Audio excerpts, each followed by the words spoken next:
तो guys UK में जो 2 साल का post graduate work permit students को मिलता था 2023 में आते आते वो शायद अब 6 महीने का रह जाएगा। पहला चीज़ ये सबके माइंड में चल रही है। और इसके अलावा काफ़ी ज़्यादा बड़ी अपडेट्स आई हैं यूके वीआई की तरफ से, यूके एम्बेसी की तरफ से, जो काफ़ी बड़ा इम्पैक्ट कर सकती है उन इंडियन स्टूडेंट्स को जो या तो यूके जा चुके हैं 2021-2022 में या प्लान कर रहे हैं सितंबर 2023 में जाने के लिए। तो क्या मेजर अपडेट्स हैं, वर्क परमिट में क्या चेंजेस होने वाले हैं, पूरी इंफॉर्मेशन इस वीडियो में मैं एंड तक देने वाला हूं, तो पूरी वीडियो जरूर देखिएगा। So hi guys, welcome back to Path Abroad. अब सबसे पहली चीज़, काफ़ी स्टूडेंट्स फ़ोन करके मेल्स पे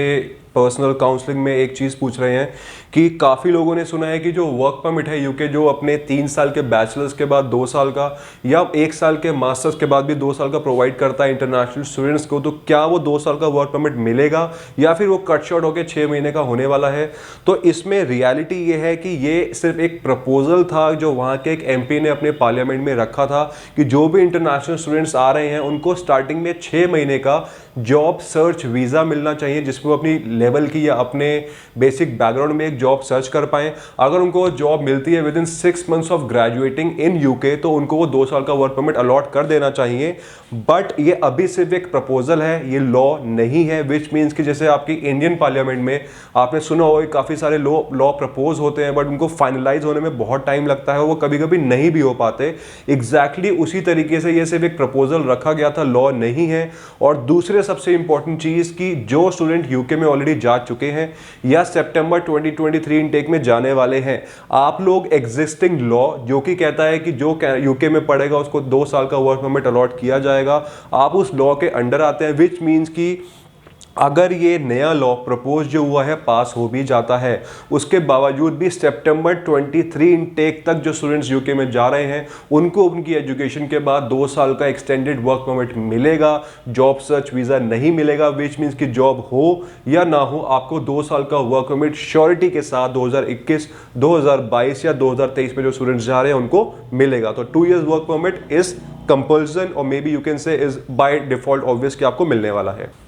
दूसरा मेजर अपडेट क्या है कि UK might restrict students from attending low quality programmes या कोर्सेज। अब इसका मतलब ये है कि इंडिया से, स्पेशली मैं इंडिया की बात करने वाला हूँ, इंडिया से काफ़ी स्टूडेंट्स यूके में पढ़ने जाते हैं, उनका मोटिव सिर्फ परमानेंट होना, सेटल होना होता है, पढ़ने से ज़्यादा लोगों को मतलब नहीं होता। तो गलती वो ये करते हैं कि जिसने 12th करी है वो कहता है यार 3 साल का बैचलर्स डिग्री 3 साल पढ़ना पड़ेगा, 12-13 लाख 1 साल की कॉस्ट, विच मीन्स कि 40 लाख रुपये अप्रॉक्सीमेटली मेरे बैचलर्स में खर्च हो जाएंगे। तो कोई छोटा कोर्स, कोई डिप्लोमा प्रोग्राम, कोई सर्टिफिकेट प्रोग्राम 12वीं के बाद 1 या 2 साल का, जाके मुझे एंट्री मिल जाए, वर्क परमिट मिल जाए और मैं सेटल हो पाऊँ। या फिर जो लोग यहाँ से बैचलर्स करते हैं कि यार मास्टर्स बहुत महंगी है, 1 साल की 15 से 20 लाख 25 लाख तक कॉस्ट जाती है, तो कोई सर्टिफिकेट प्रोग्राम या पोस्ट ग्रेजुएट डिप्लोमा जैसे कनाडा ऑफर करता है वैसे यूके दिलवा दो, ताकि फीस थोड़ी कम हो जाए, वर्क परमिट मिल जाए, मैं सेटल हो पाऊँ। तो जो लो क्वालिटी प्रोग्राम्स होते हैं जो आपकी फील्ड से रिलेटेड नहीं है या फिर फील्ड से रिलेटेड है बट वो प्रोग्रेशन ऑफ स्टडीज नहीं दिखा रहे, विच मीन्स कि आप जो पढ़ने जा रहे हो वो आपकी पास एजुकेशन से प्रोग्रेसिव है, उस केस में भी आपका वीज़ा यूके अलाउ नहीं करेगा और आपको श्योरिटी के साथ बोल दिया जाएगा यूके वीआई या फिर आपकी यूनिवर्सिटी के थ्रू कि आप क्वालिफाई नहीं करते एज अ इंटरनेशनल स्टूडेंट्स और आपको लो क्वालिटी प्रोग्राम्स पढ़ने के लिए अलाउ अप नहीं किया जाएगा। तीसरा मेजर अपडेट ये है कि यूके और कनाडा दोनों ऐसी कंट्रीज हैं जो स्पाउसल वर्क परमिट्स ऑफर करती हैं। विच मीन्स कि अगर एक बंदा वहाँ पे पढ़ने जाता है तो उनके जो स्पाउस होते हैं, लाइक हस्बैंड पढ़ने गए तो वाइफ, अगर वाइफ पढ़ने गई तो हस्बैंड, उन केस में जो स्टूडेंट होता है उनके साथ स्पाउस को ओपन वर्क परमिट अलॉट किया जाता है, मिलता है, बच्चे को डिपेंडेंट वीज़ा दिया जाता है। अब काफ़ी केसेस में कपल्स इन्हीं कंट्री को प्रेफर करते हैं जाना ताकि उनके दोनों को साथ में जाने का मौका मिले, दोनों सेटल हो पाएं। तो यूके ने ये भी प्रपोज किया, अगेन ये थर्ड पॉइंट भी एक लॉ नहीं है, अभी से प्रपोज किया गया है कि उन्हीं स्टूडेंट्स के स्पाउस को ओपन वर्क परमिट दिया जाएगा जो हाई एकेडमिक कोर्सेज वहाँ पे करने जा रहे हैं। विच मीन्स कि या तो पीएचडी करने जाएं या फिर मास्टर्स डिग्री। गोइंग फॉरवर्ड सितंबर 23 के बाद से अगर आप बैचलर्स करने जा रहे हैं और आपका स्पाउस इंडिया में है तो उनको ओपन वर्क परमिट शायद ना दिया जाए। ये एक लॉ ऐसा है जो अभी बना नहीं है, प्रपोज किया गया, बट ये लॉ बन सकता है। विच मीन्स कि अगर आप हाईएस्ट क्वालिफिकेशन पीएचडी मास्टर्स करने जा रहे हैं तभी आपको स्पाउस को वर्क परमिट मिलेगा, अदरवाइज नहीं दिया जाएगा। और चौथी सबसे इंपॉर्टेंट चीज और सबसे अच्छी चीज आई वुड से मुझे लगी कि यूके के पार्लियामेंट में एक लॉ प्रपोज हुआ है कि जो इंटरनेशनल स्टूडेंट्स यूके में है गोइंग, देखते हुए कि वहाँ पे काफ़ी ज़्यादा कॉस्ट ऑफ लिविंग हाई है और काफ़ी ज़्यादा रेट्स हर चीज़ के बढ़ चुके हैं, रेंटल्स वगैरह के, तो इसके कंबाइन में दो चीज़ें उन्होंने प्रपोज करी हैं जो कि सितंबर 23 से 99% लॉ बन जाएंगी, विच मीन्स कि उनकी क्लैरिफिकेशन या क्लियरेंस आ चुकी है, विच मीन्स कि स्टूडेंट्स को अब 30 आवर्स वीकली अलाउ कर दिया जाएगा काम करना या फिर अनलिमिटेड। तो स्टूडेंट चूज कर पाएंगे, जो कि पहले 20 घंटे था बाय द वे, कि आप 20 घंटे एज अ स्टूडेंट काम कर सकते थे यूके में, अब वो 30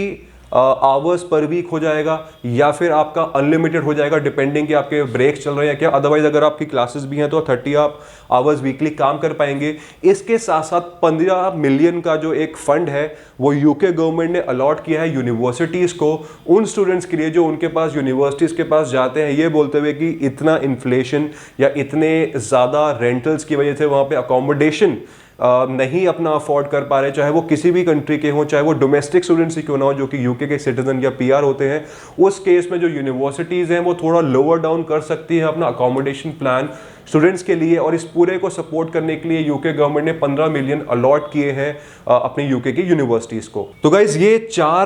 5 मेजर अपडेट्स थी बेसिकली, जिसमें 2 सबसे ज़्यादा इंपॉर्टेंट थी स्टूडेंट्स के लिए कि क्या वर्क परमिट कम होने वाला है कि नहीं, वर्क परमिट कम होने वाला नहीं है। That was just a proposal जो एक यूट्यूब वीडियो पे किसी ने वहाँ की एमपी की स्पीच डाली थी, जिसमें लोगों को लगा कि यार अब 6 महीने का वर्क परमिट हो जाएगा, 2 साल का खत्म होने वाला है। तो that is just a myth right now, वो रियलिटी नहीं है। 30 आवर्स आपका होपफुली सितंबर 23 बैच वालों से स्टार्ट हो जाएगा कि आप जॉब कर सकते हैं। बाय द वे कनाडा ने 40 आवर्स अलाउ कर दिए हैं, ऑस्ट्रेलिया ने भी 40